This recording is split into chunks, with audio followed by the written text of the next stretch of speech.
Well, good morning. Morning. I'd like to call the meeting to order. We'll start with roll call. Morning. Commissioner Boise. Here. Commissioner Carlson. Commissioner Cunningham. Here. Here.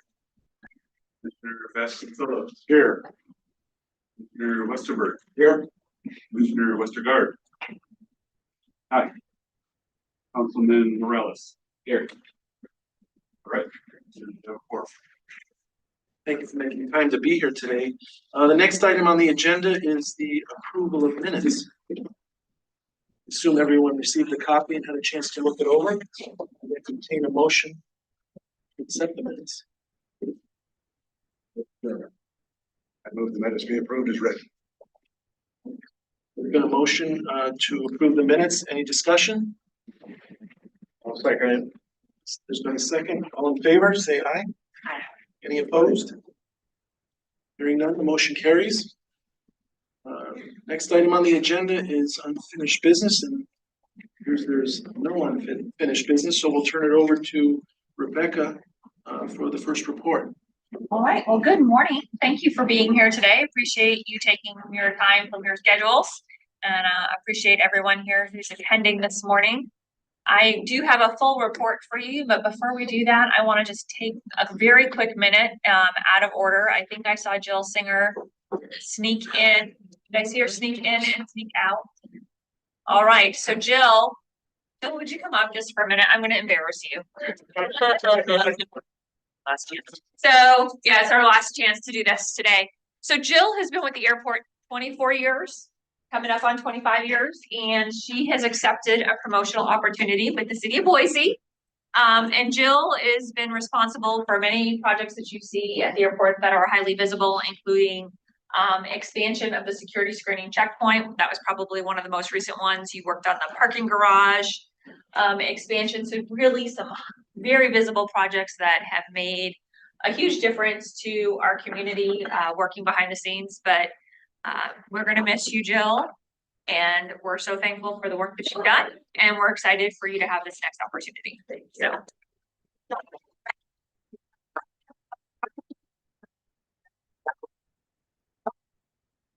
No idea that I was going to do that. So I didn't know if she was actually going to come to her last commission meeting or not, or if she was going to be packing it up, literally. So thank you for indulging me for that. And Jill, a huge thank you for all that you've done over the years for the airport. So now let's get into the business of the airport. Hopefully my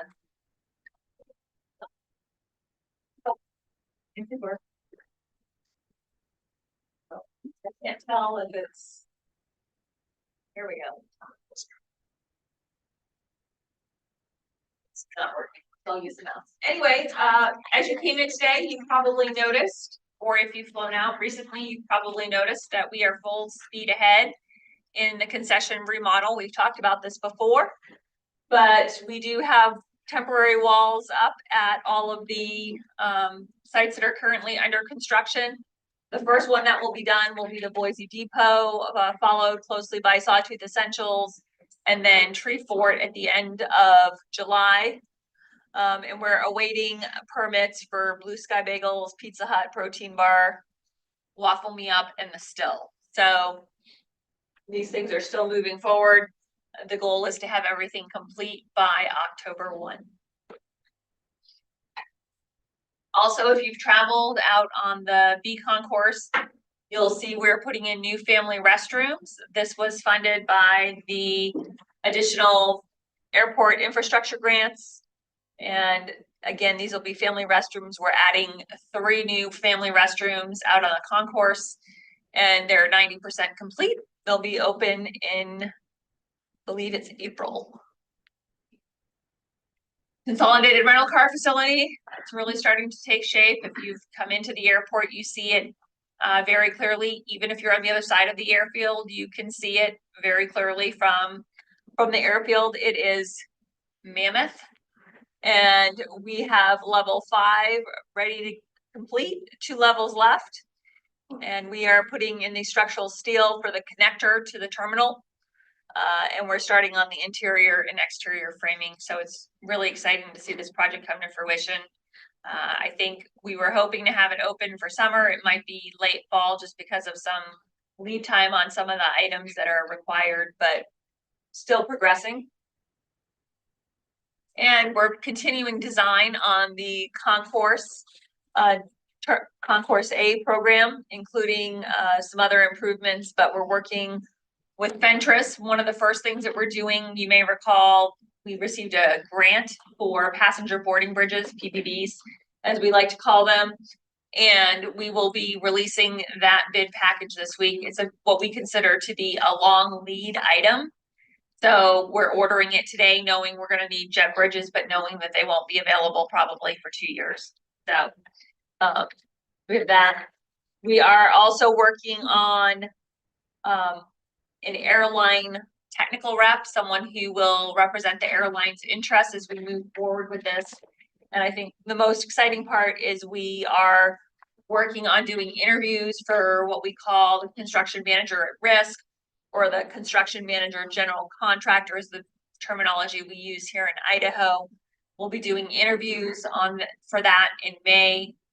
We'll have 4 dates set aside where we're meeting with contractors. We had very, very good, strong response to our RFP. We had 7 proposals. So we're really excited about that.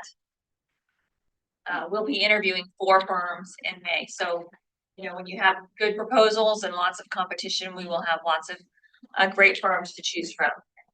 So, thinking about the airfield, these are some projects that we've talked about before. Expanding the de-ice apron. We opened bids up for that in March. In Idaho, Idaho Materials and Constructions was selected. That'll be on the city council agenda next week. And we will be working on construction start date. It's going to provide the larger aircraft area to de-ice. I think Marcus talked about this last time, but it'll also provide additional parking for RONs, remain overnights, aircraft.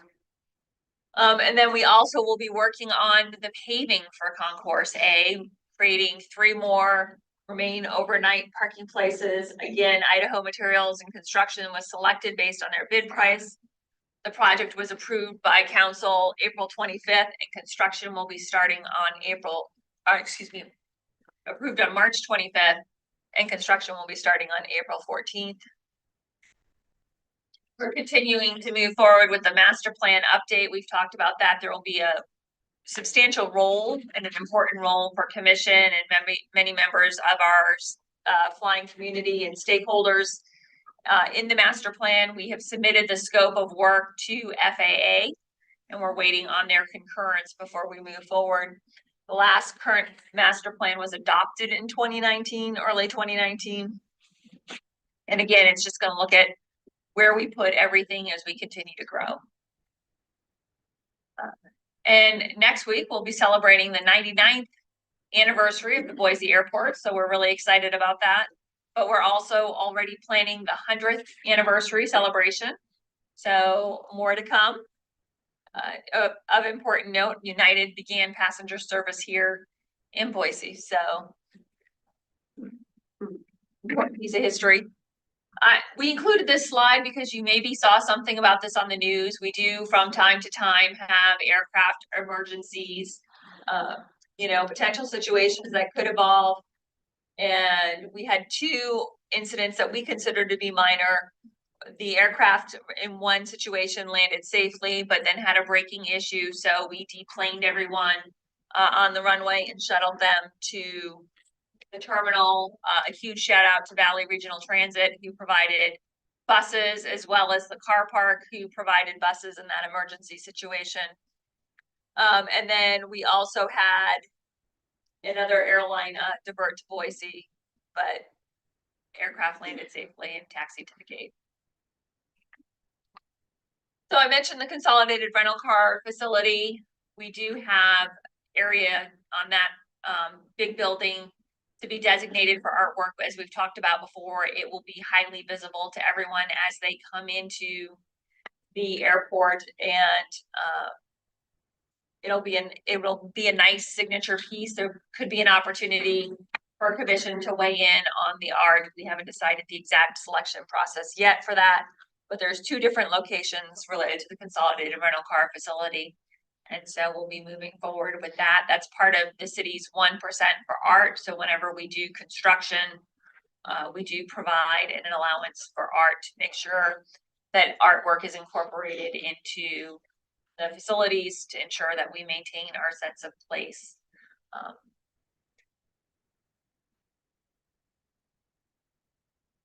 And of course, every year we have what we call an FAR Part 139 inspection. It's federal aviation regulation. This is what governs our operating certificate and ensures that we are following and complying with all of the federal regulations. FAA inspectors will be on site for 3 days, and they will be doing an inspection of our airfield, inspection of our training records, and also they'll do a nighttime inspection of our lighting systems. So it is very comprehensive. The areas that they inspect are included on the screen. I won't read those for you, but our team always does a great job in getting ready for that, but it is a tremendous amount of work. But it's obviously essential to make sure that we're maintaining our facilities up to the federal aviation standards. And I do want to touch on spring break. It was busy here. Some of you may have traveled during a spring break, but we had record passenger numbers over that time. We were very near capacity despite having just built the new parking garage. We had the new nonstop service to Orlando, and our very own Shauna Samuelson, who does so much of the work that you see here for commission presentations, but also on our social media presence and all of our public outreach. She and her family did a Make-A-Wish trip to Orlando. So super excited to be able to be a part of that and to see her family happy and healthy.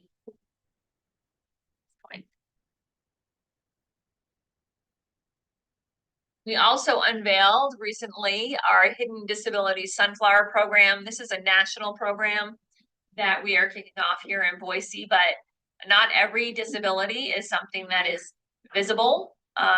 You know, if you don't know the person, you may not know that they have a disability.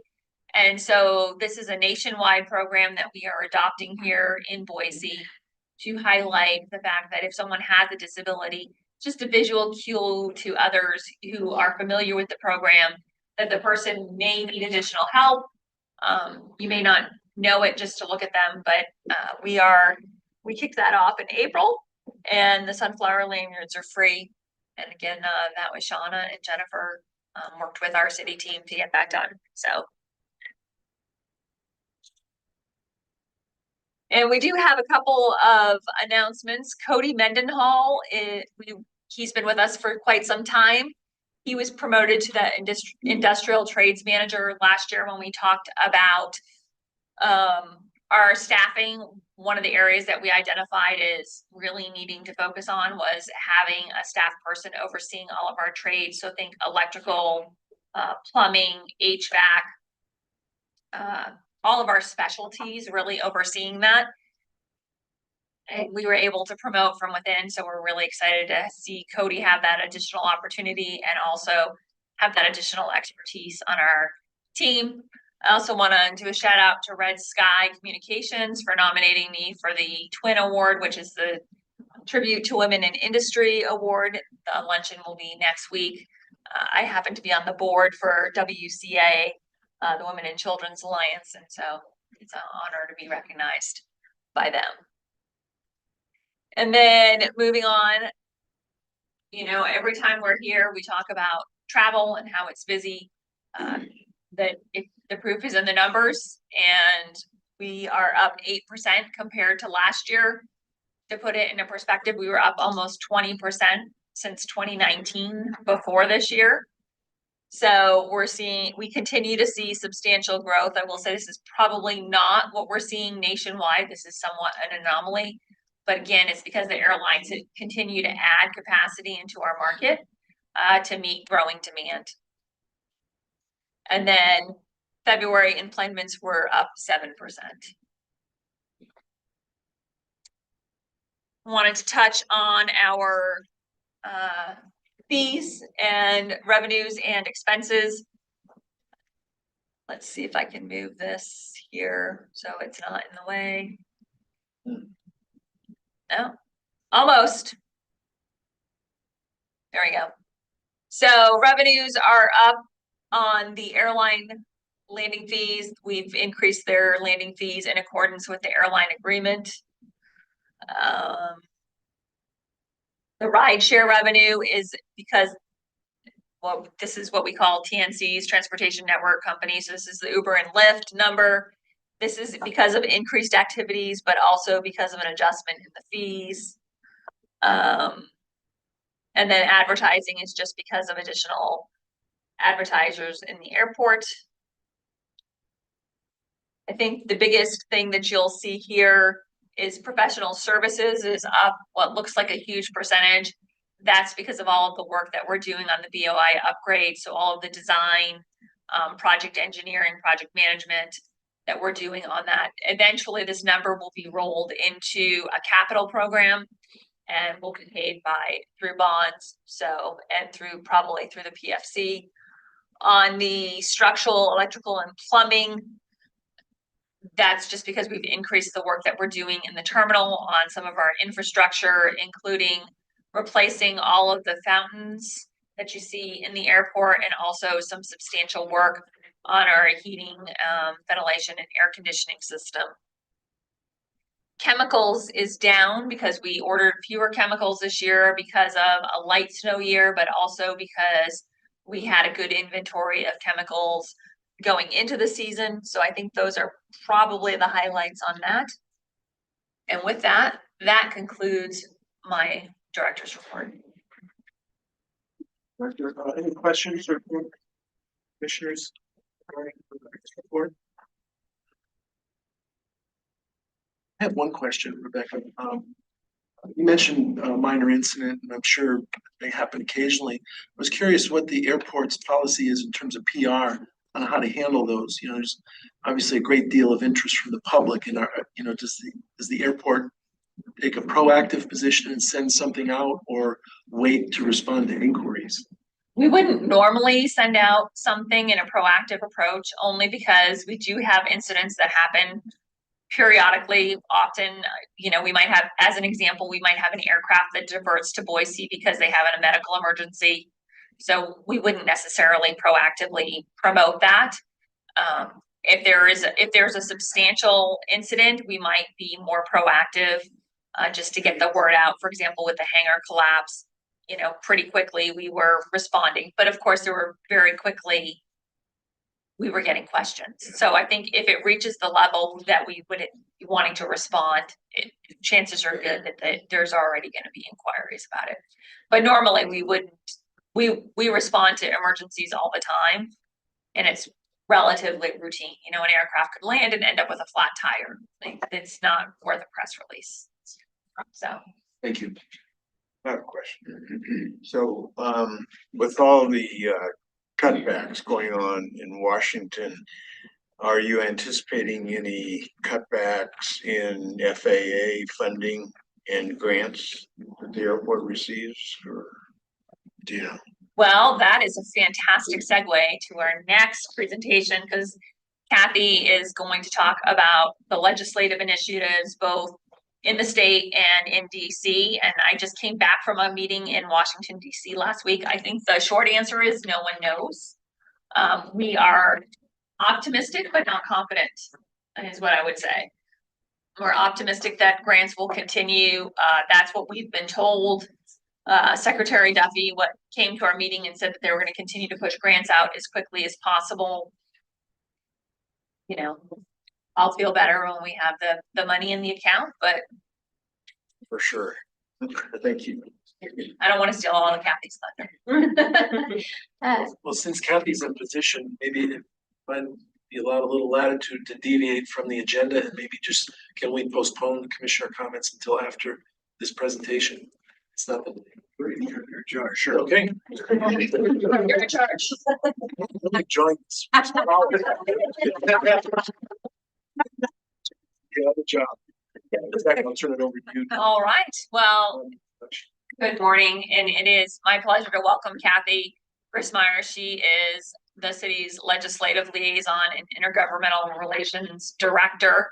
Hopefully I got her title correct, but what I will tell you is she's a superstar regardless of what her official title is. She is very dedicated. She works in what I consider to be a very challenging and difficult environment day in and day out, regardless of which side you're on of the aisle.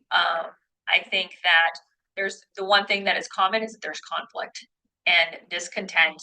And I think Kathleen just handles it beautifully. She is the consummate professional, and we're so lucky to have her. And not only is she terrific, but she's also always willing to dig in and do the hard work.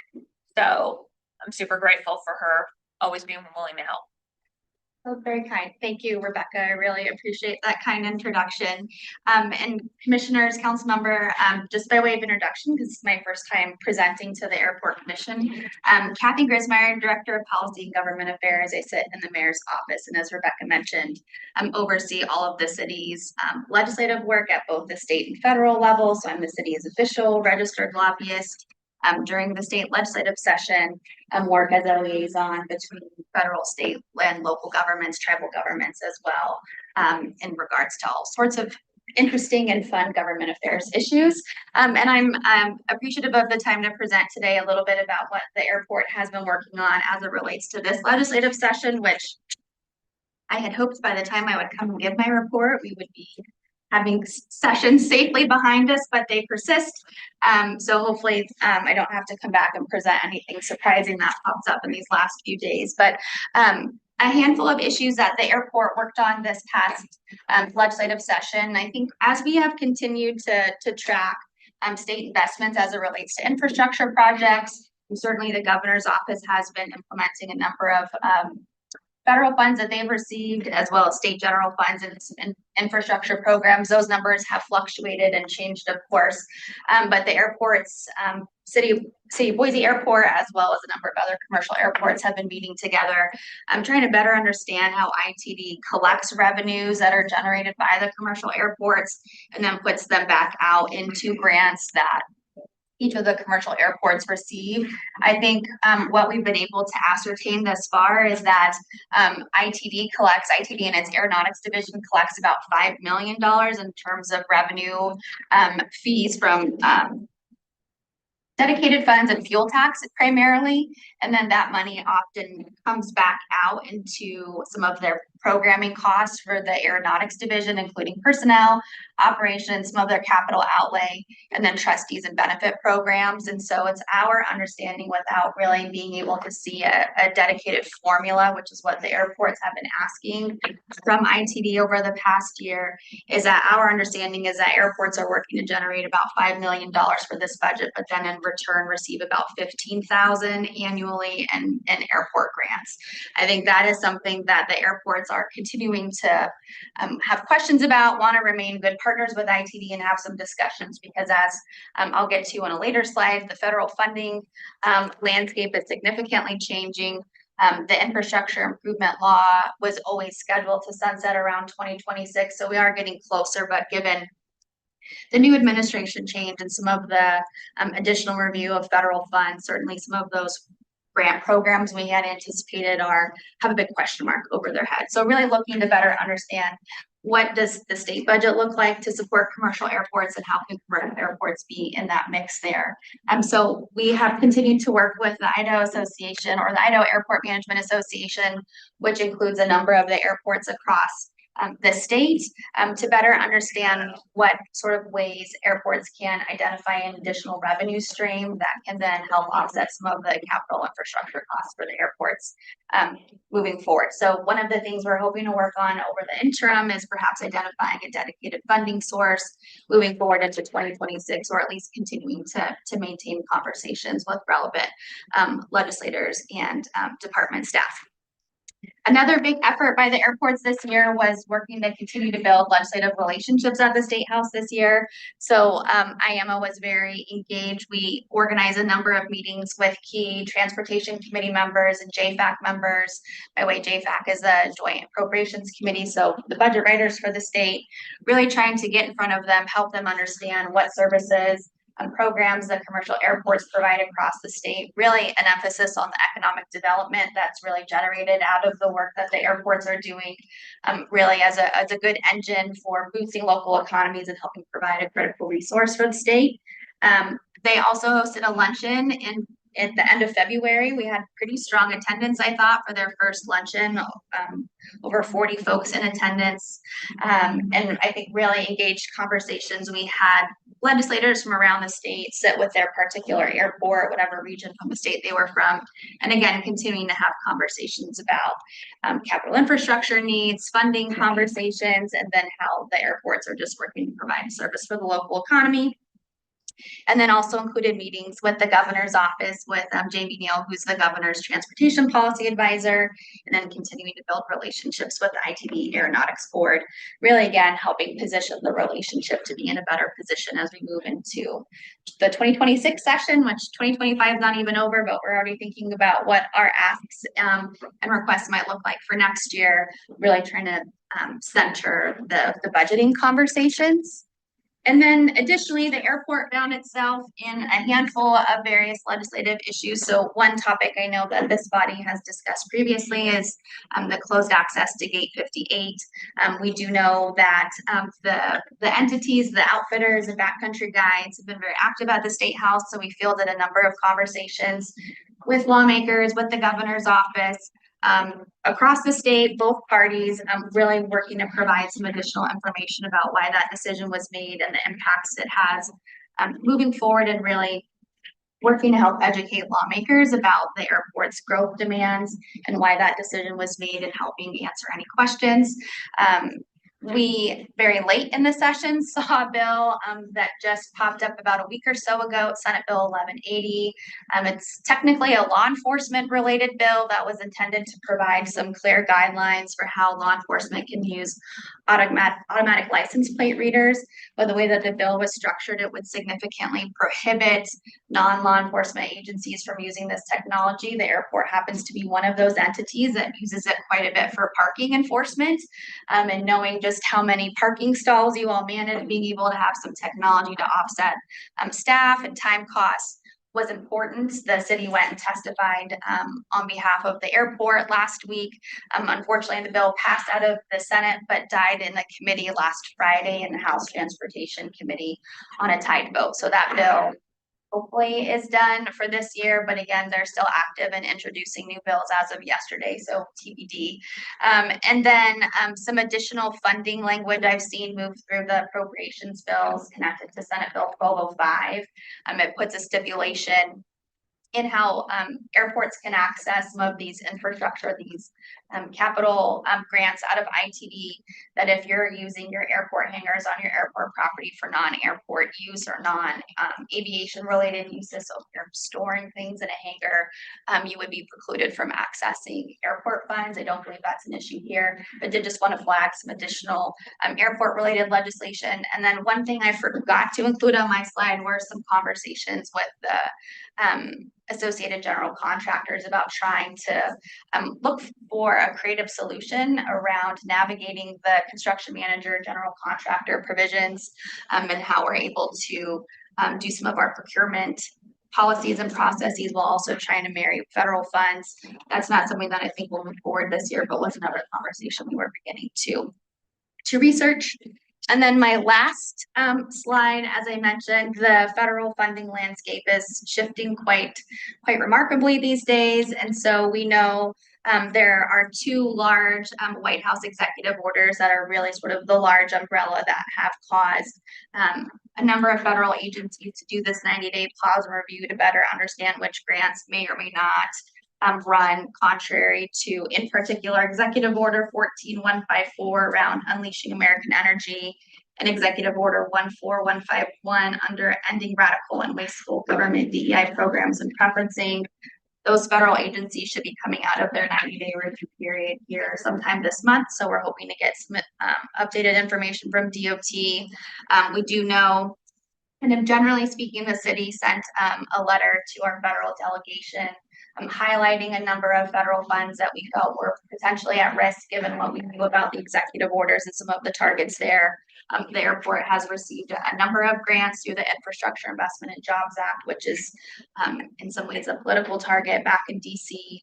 And so just waiting to see how we can continue to communicate with the delegation about what the needs continue to be here, funds that we're hoping to continue to receive, and then waiting for additional news from the Department of Transportation to better understand what their funding priorities will be moving forward. And then additionally, another provision as the House and Senate are working to reconcile their budgets. We know that the US House in particular is really looking at targeting the alternative minimum tax and private activity bonds as a pay for some of their other steeper budget cuts.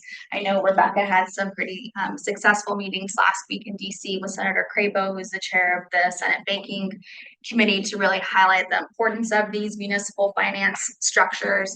They can be used for anything from airport infrastructure costs all the way down to some of our housing work that the city does. So really wanting to be on record very loud and clear that these are important financing mechanisms for the city and that we would encourage Congress to continue to fund them so that we are able to continue to utilize them for a number of our growth needs that we have here. And with that, that was everything I had to share today. I'm happy to answer any questions you might have. Do you have any specific knowledge of airport issues that are in the extension of this current session that you're tracking? Commissioner or Brigadier General Smith, I don't. I think what I presented here is really kind of the overall landscape for airports. Generally, it's pretty quiet on the airport space aside from ITD's budget, which can become a little political at times, but usually the aeronautics division is not quite political. So I would say, I think, given I'm hoping that they'll be done here maybe this week or early next week, I think airports will likely end in an okay position for this year. Other questions? I would add that you have in front of you a handout that I shared with our congressional delegation when I met with them in DC last week. It talks about the airport in general and just all of the growth and projects that we're working on. And then it highlights some of our key initiatives and concerns as it relates to federal priorities, including funding, security, and innovation and flexibility. So a little light reading for you on all of the things that we're tracking. Thank you, Kathy. Thanks very much. Okay, now we'll move back to item 4B, commissioners' comments, and then we start with my left, Commissioner Wetzel. I don't really have anything today. Thank you, Commissioner Westerberg. Don't really have anything. What you may not appreciate is no man's life, liberty, or property has really been safe since the legislature went into session in January. I've been pretty much preoccupied there protecting my life, liberty, and property, and so I haven't had time to focus too much on aviation. But I'm glad it's about to conclude. Thank you. General?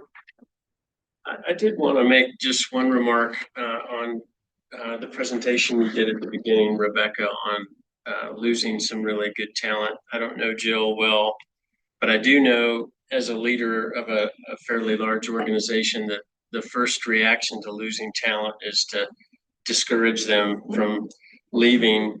But often when good talent leaves and they stay fairly close, it's probably the best thing that can happen because you lose a good teammate, but you actually extend the teamwork outside the organization. So nice job showing up till the last day. I'm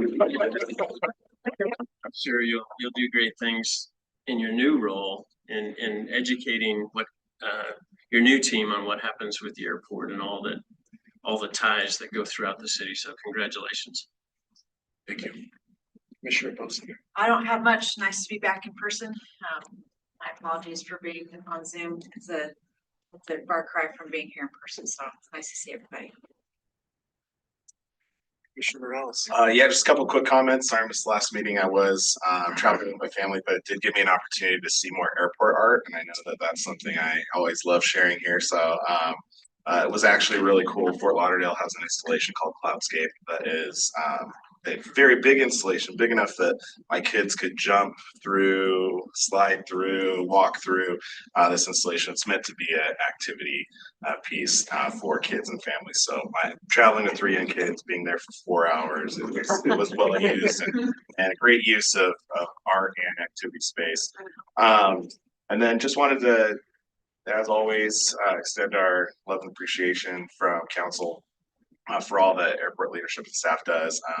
We have been sending out a quarterly newsletter from the mayor and council to all residents, and depending on what district you are in, you may see a little message from me or your council representative for those in the city.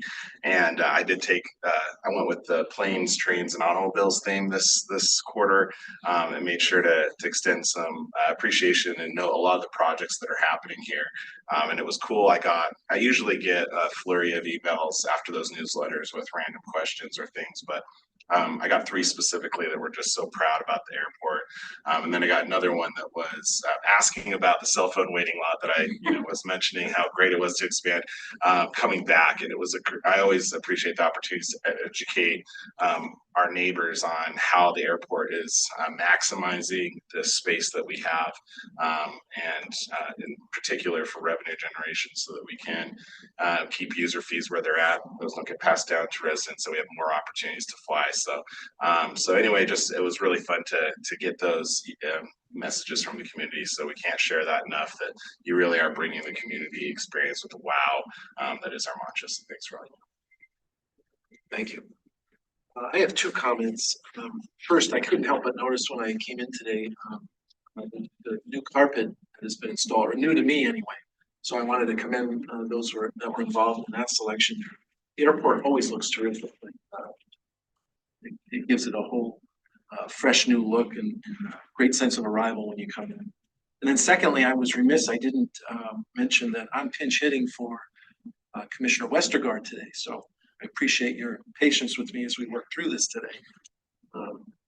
The next item on the agenda is where we hear questions and comments from the general public, if there are any. And so if you'll indulge me, I want to just read this. If there are any questions or comments, discussion per issue is not to exceed 5 minutes, and any meeting time constraints or request for final action may require deferral to a future meeting. So with that said, are there any questions or comments from anyone here in the audience? Seeing none, are there any hands raised online?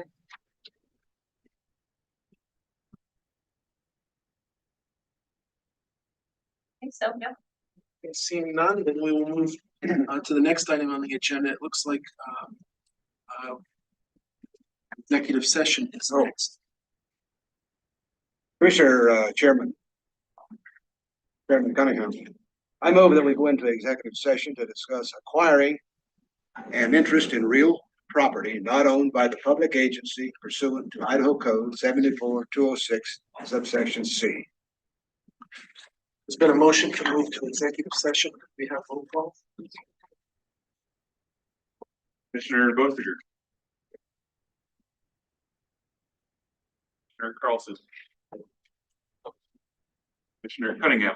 Aye. Darrell Smith. Here. Commissioner Vasconcelos. Aye. Commissioner Westerberg. Here. Aye. Commissioner Westergaard. Here. Councilman Morales. Yes. Appears that it's been moved and we'll move into executive session now. So I ask most be excused. Thank you again for your attendance today.